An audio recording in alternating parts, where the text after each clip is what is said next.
Yo, what's good, Laker Nation? I need you to stop everything you're doing right now and listen to me because what just happened on SportsCenter is going to be the biggest story in the NBA for the next 48 hours. I was watching Scott Van Pelt's late night show and Austin Reaves, the normally calm, cool, collected, good guy of the Lakers, came on that program and absolutely snapped. I'm talking about a complete and total personality transformation on live television.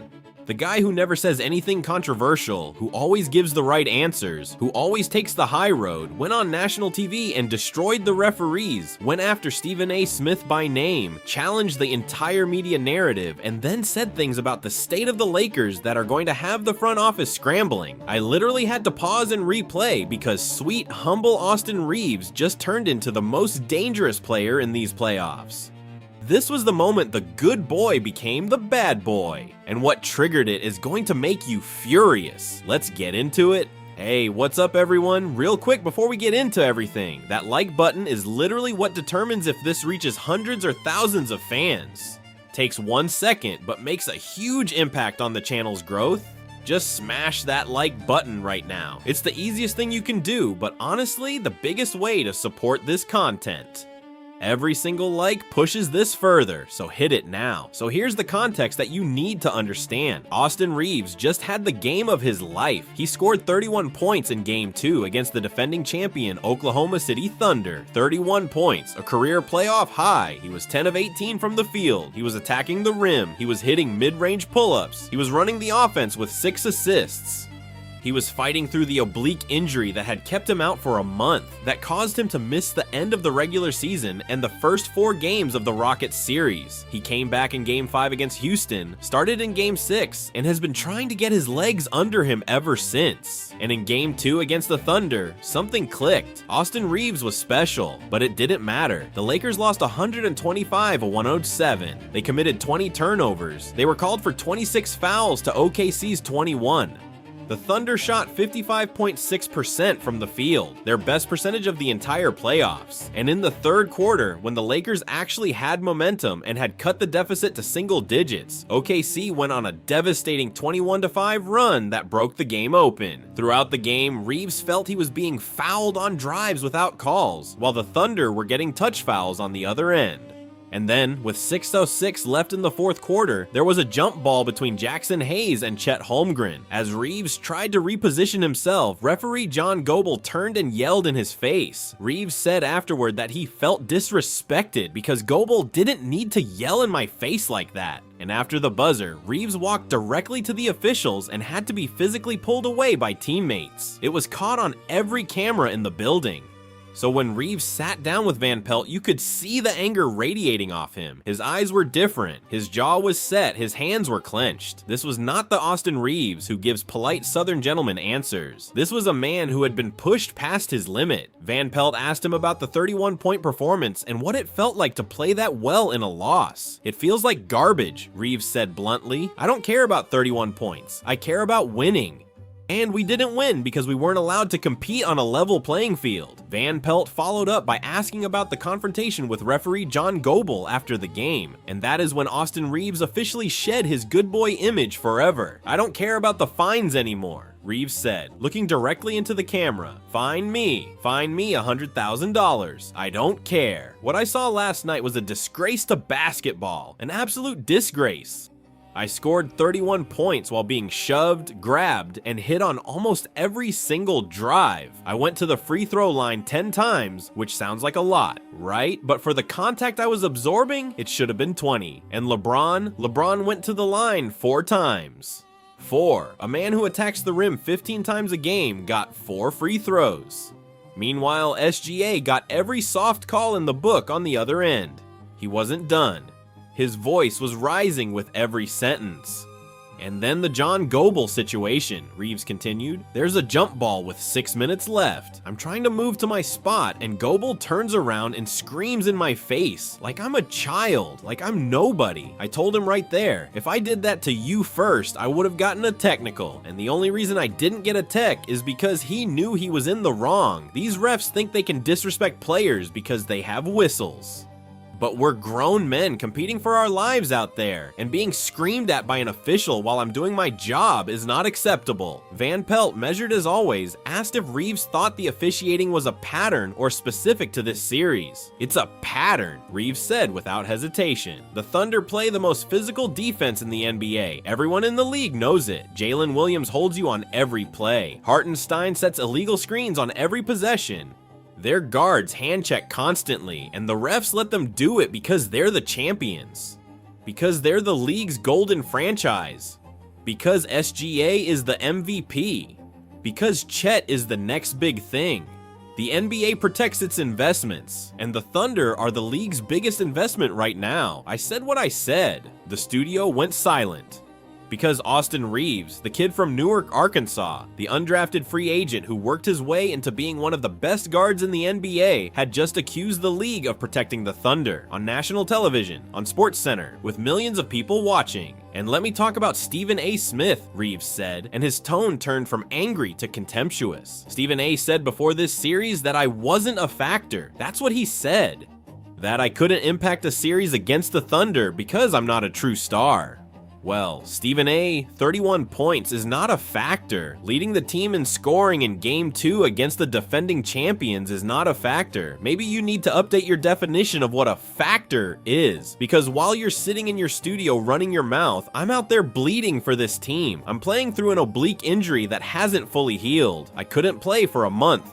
I missed 4 playoff games against Houston, and I came back and scored 31 against the best defense in basketball. So you tell me, Stephen A., am I a factor now? Then Reeves shifted, and what he said next surprised me more than anything else in the entire interview. Let me be honest about something that nobody wants to talk about, Reeves said. This team is dealing with a lot right now. Luka is hurt. He's been out since April 2nd. The doctors told him 8 weeks.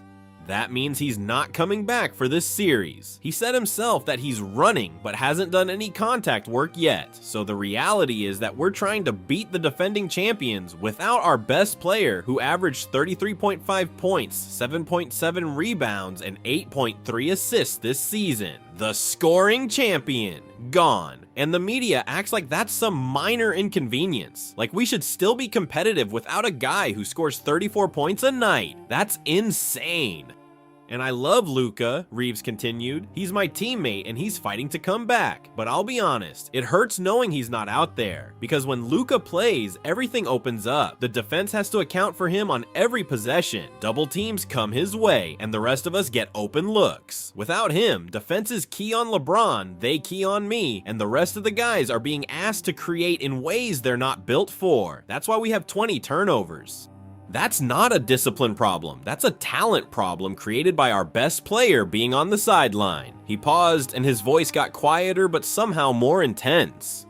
And the organization needs to be honest about something. We went 53-29 this season. We beat Houston in the first round without Luka and without me for most of the series. We've shown we can fight, but this front office constructed a team that is dependent on Luka Donic. When he's healthy, we're a championship contender. When he's not, we're asking a 41-year-old LeBron to carry us against the best team in basketball. That's not fair to LeBron. It's not fair to any of us. And while I'm not going to sit here and trash the front office, I will say this. The margin between winning and losing in the playoffs is razor thin, and we don't have enough margin without Luka. We needed another scorer, another playmaker, and we don't have one. The interview was supposed to go to commercial, but Van Pelt held up his hand and asked one more question. What's the message to Laker Nation heading into Game 3? Reeves took a breath and looked directly into the camera. Here's my message. To the fans who've been with us all season, who watched us go 10-4 without LeBron to start the year, who watched us grind through injuries and drama and trade rumors, who've been told all year that we're not good enough. My message is this: we are not done. Not even close. Game 1 was a test. Game 2 was a robbery. Game 3 is gonna be a statement. We're coming home to LA, to our building, to our fans. And I promise you, on everything I have, that the Austin Reeves who showed up in Game 2 is going to be there for Game 3 and Game 4 and every game after that. The media wants to dismiss us. Stephen A. wants to say I'm not a factor. The refs want to ignore every foul committed against us. Fine.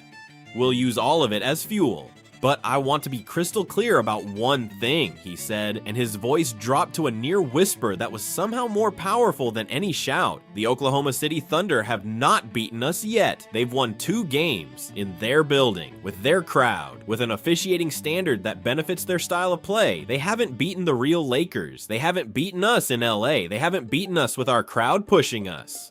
And when they walk into Crypto.com Arena on Saturday night, they're gonna meet a team that is angry, that is desperate, that has been disrespected by the media, ignored by the refs, and counted out by every analyst in America. And there is nothing more dangerous than a team with nothing to lose and everything to prove. Anotum, write it down, screenshot this, tattoo it on your arm. The Lakers are winning Game 3, and anyone who doubts us is going to look foolish by Sunday morning. Let me break down what this all means. First, Austin Reaves just established himself as the emotional leader of this Lakers team going forward. LeBron is the GOAT, Smart is the enforcer, but Reaves is the heart. The fact that the normally composed, polite, soft-spoken guard from Arkansas went on national television and tore into the refs, the media, and the league tells you how deep the frustration runs in that locker room. When your most mild-mannered player is the angriest person in the building, something is fundamentally wrong. Second, the Luka Donic revelation is important. Reeves confirmed what everyone suspected, but nobody wanted to say out loud. The Lakers are not the same team without Doncic, and the 8-week timeline means he's almost certainly not coming back for this series. Luka's injury happened on April 2nd. 8 weeks puts his return around June 2nd. Even if the series goes 7 games, it would end around May 18th? The math doesn't work. The Lakers are on their own. Third, the front office criticism was subtle but real. Reeves didn't directly attack the front office, but saying the team is dependent on Luka and lacks another scorer or playmaker is a direct critique of roster construction. The Lakers built their roster around LeBron, Luka, and Reeves as the 3 pillars. When one pillar falls, the structure collapses. That's a design flaw, and Reeves just pointed it out on national television.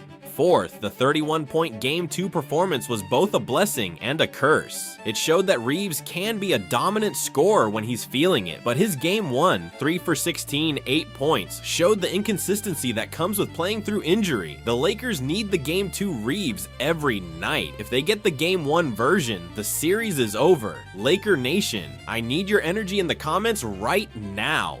Was Reeves right to go off? Is the officiating really that bad? Can the Lakers actually win this series without Luka? And the biggest question, is Austin Reeves ready to be the hero this team needs? Smash that like button, subscribe, ring that bell, because Saturday night is going to be the most important game of the Lakers season. Austin Reeves just threw down the gauntlet, the Thunder have to pick it up. Game 3 at Crypto.com Arena. The good boy is gone, the killer is here. I'll catch y'all on the next one. Peace.